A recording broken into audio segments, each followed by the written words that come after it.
I represent a political party, regional party, and also represent a couple of NGOs. We have always been appreciating what you have done as a CEC. And that's why I'm here today to see you face to face. Now, I want to pass you a letter which I have given to the CEC, visiting CECs recently.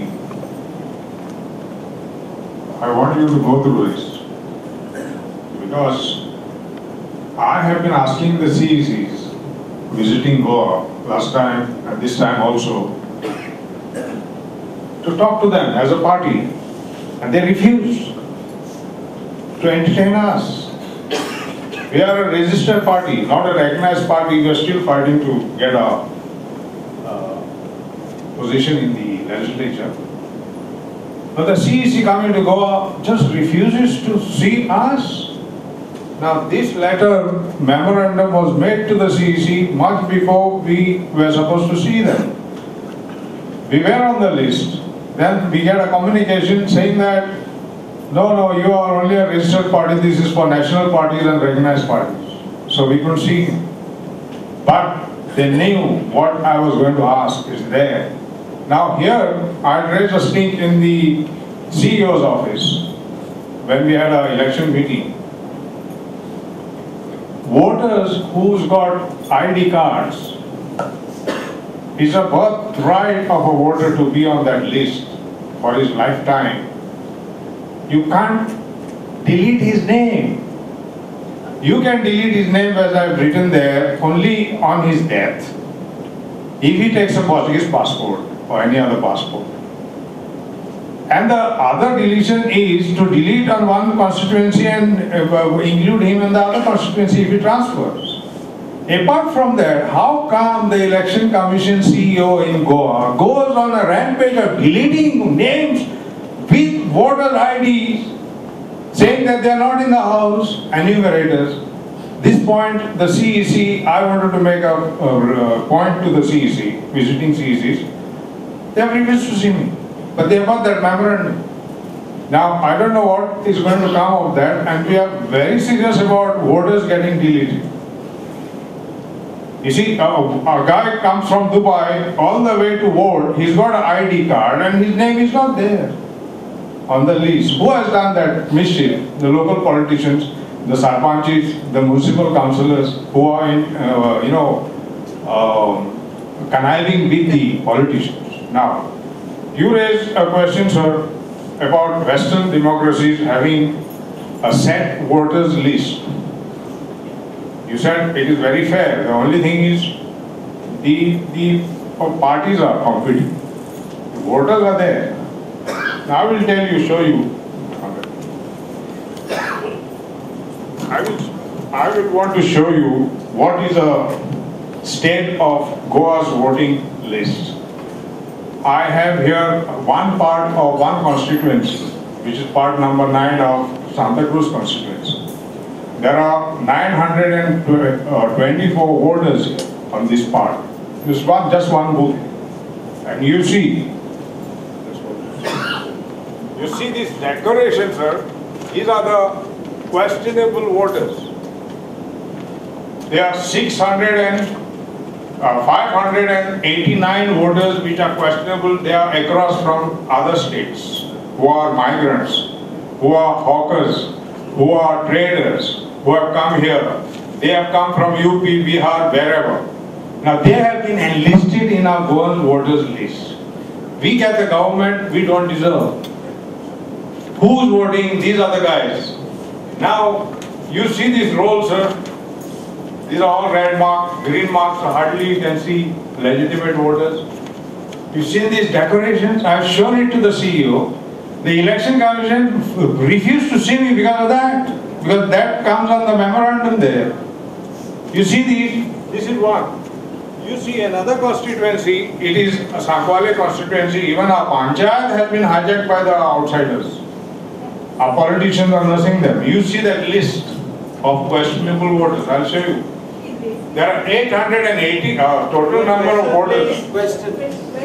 Yes, I want this reform. This is a question. We are suffering here. You have been an election commission, sir. Is this a right platform? Yes. Yes. It's the only platform. Who asked that question? Right question. He said there are. He told that there was in Western countries there were voters. Now we have voters. They don't belong to Goa. They are registered now. Representation Act says you can't be registered in 2 states. There is no way they have been checked whether their names have been deleted there before including. They are saying the rats have eaten all these documents. So these are the things we are having. Now, It's okay. you said, sir, police commission and human rights. If you know, we had Portuguese rule for 450 years. And there was a police commission and human rights. Now, if by your way we are going to have police commission and human rights, which are autonomous body, we are going to have dictatorship, no democracy. So that is exactly what we have been asking in Goa. We want the Portuguese rule back. You are assuming that you are not democracy. See, we are saying we want the Portuguese rule back, but not the Portuguese. Because we had law and order at that time. Now, another question, sir, last one. The observers, election observers. I fought an election in one of the constituencies in Goa. And my expense was 1,31,000 because you had to do certain things, have a van, meetings, this, that, and all that. The person who has won is, as you said, a money bag, and the outflow is crores of rupees. And his declaration was 1 lakh or 2 lakhs to 60,000. So I wrote a letter to the election commission, please investigate that. No reply. So how do you think that the election commission, as you said, you are skeptical about it? Are they doing the job? I think what you need to then one chap comes to me and complains, he says, he was a ready. And in Andhra Pradesh, there are only 2 types of people. One is ready and the other is not ready. So this ready was complaining about another ready. So he says, how do you expect me to fight in an election? And that fellow has murdered 50 people. So I just looked at him and I said, how many have you murdered? He says, only 5.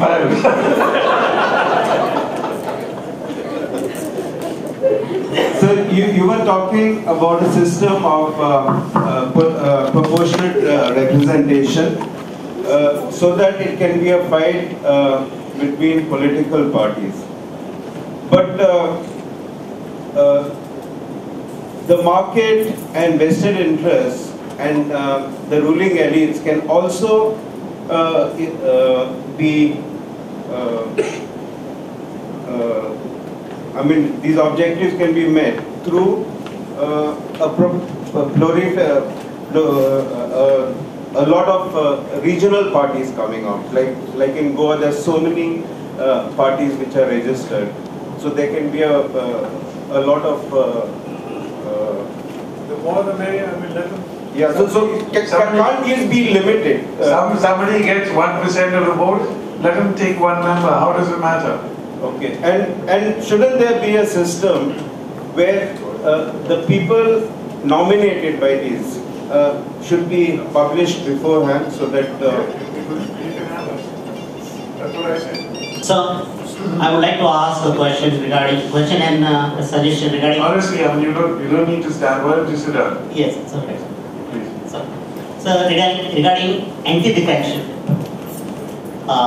what I have seen is after the law of anti-defection was introduced, more defections have taken place. And the thing is, even now, right now in Goa, we have a party, it's called Save Goa Front, of whose 2 MLAs, as per election commission, that party doesn't exist. But the members continue to be in the assembly and enjoying the fruits of what you call as 5 years of their term. They are almost at the end. The election commission said it's a party which is existing as South same government, but the people who have merged it and gone to the Congress, they say. You know, according to the present amendment, Yeah. you cannot sit independently if you're defective, but you can merge with some other party. Yeah, but election commission says that party is as per the bills, party is existing, but they say we have lock, stock and barrel, close the thing and merge it with other party.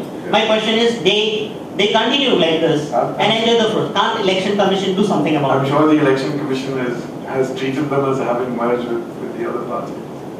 No, They can't exist on their own because They are the not, law doesn't allow that. They are not, sir. The ball is finally in the court of the speaker, who is sitting tight on this.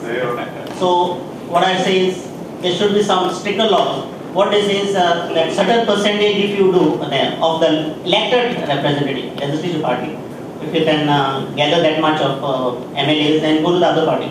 But difficult to decide about the party strength.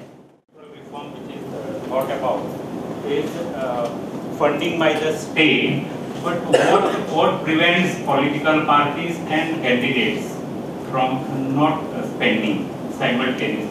How the electoral... You've already answered your point. Yeah, so There's no point in state funding for what? So None. how to... The state will fund for things like stationery and paper and all that. They're not going to fund for bribing people. We have what is called feudalism in democracy as far as electoral reform, electoral system is concerned. Feudalism. That is one of the fundamental facts accepted by all people. It is high commands who decides everything. From panchayat level to Delhi, high command decides. Therefore, we have feudalism actually in electoral reform, electoral system. Now, I want to ask you, what is your suggestion by which voters can decide the representatives whom they are going to select? Because basically, if people should have power, then people should choose the candidate, and therefore the system should work from below to the top. At present, we have a reverse system, and that is one of the reasons why we don't have democracy in the country. You know, if We have formal democracy, but we don't have real democracy. And the real democracy will come, as Anna says, only decentralization starts. How to have decentralization in electoral system? No, decentralization is a different thing altogether. I won't deal with that. But how to have democracy within a party? I think I'd already touched on that and said quite a few things. But if you open up a political party, you'll find the normal political party, maybe you can accept some communist parties and all that because they are much more disciplined. But if you take a normal political party, you will not even find a list of party members. There is no list. Hold on, you must be patient. You must listen to what I'm saying. You will not even find a list. Now, if you're going to have an election within the party, the most vital thing is a list. Who are the members? Now, if in the absence of a list,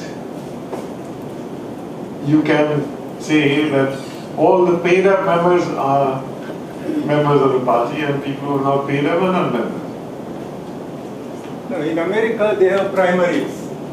Well, that's a different thing. That's got nothing to do with what we discussed. We don't have primaries. Therefore, what can be the institution? That's a different matter. Even the primaries don't mean that there's democracy. After all, now, what is the alternative to primary system? Since we are representative democracy. no, you're mixing up a whole lot of things. Now, even in primaries, you don't have any democracy in the sense that I'm proposing her name. I could have proposed your name, I could have proposed somebody else's name. Who asked me to propose her name? which means that I'm part of a coterie, you see, and that's what I'm talking about. No, I think voters' council can be the alternative.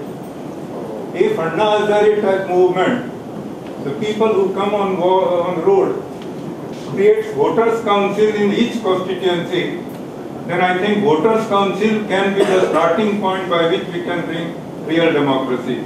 And this is long overdue. If the statutory provisions are not done by changing political party system, then I think Anna Hazare type movement only can do it. I think voters' council should be created constituency-wise, and they should be taken to federation. I think only Anna can answer that question. Because communist parties, etc., have committed members, and they are ideologically committed. Voters' council are neutral. Therefore, I think the idea of voters' council should be promoted to consolidate Anna Hazare type movement. At the outset, let me join both the director and chairperson complimenting you. You are a deeply inspirational figure for all of us, both midterm as CEC and after. I have two questions. First, regarding the operational methodology of many of these electoral reforms. From a normative point of view, yes, they seem to give the ideal scenario. Let's, for example, look at the whole issue of how do we debar candidates. We talk of conviction, but we all know that we have an appellate process in our country, and till you exhaust every appellate process, it could take a lifetime. So what is the threshold we are going to set? Is it going to be the first conviction, the threshold of a conviction per se, or is it going to be the finality of a conviction going through the entire appellate process? I think this is one of the operational methodologies which can cause difficulty in bringing out a very objective system.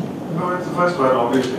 But then if there's miscarriage of justice, what do you do? I mean, if that person has not had his due at the very first stage, does he get debarred and does he feel unjust for that? Well, I mean, if you get to a situation of, one of Charles Dickens' books or something, what is it? Jaundice and Jaundice, I mean, that case goes on for well beyond your lifetime. Nobody's got the patience for that kind of thing. So obviously it has to be the first hurdle. One more question. We had Dr. Subhash Kashyap in town yesterday, and we were talking to him informally, and one of the things we were talking about was how to raise the bar of voting, how to increase the voting in the country. And he was saying that while he's against compulsory voting of any kind, that is just anathema in a democracy, what's important is to maybe bring in some kind of an